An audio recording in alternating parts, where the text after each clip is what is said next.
Naharap sa panibagong kaso ng graft at malversation sa Office of the Ombudsman si dating Pangulo at ngayong House Deputy Speaker Gloria Macapagal Arroyo.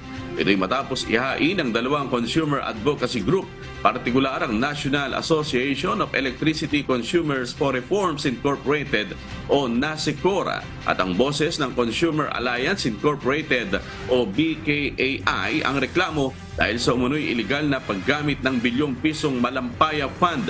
Sinabi ng mga nabanggit na grupo na inabuso ni Representative Arroyo ang Presidential Decree 910 at binaluktot ang interpretasyon ng isang probisyon kung saan siya bilang Pangulo ay may direksyong gamitin ang Malampaya Fund sa anumang layunin na kanyang gusto.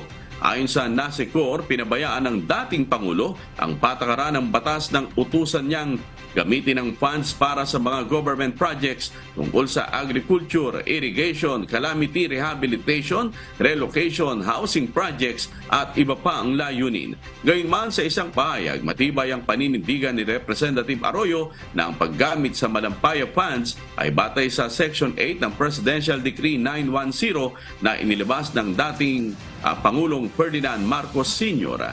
Noong 2016, iniwan ng dating ombudsman na si Conchita Carpio Morales na walang sala si Representative Arroyo at tatlong ibang individual sa kasong plunder kaugnay ng 900 million pesos na Malampaya Fund scam.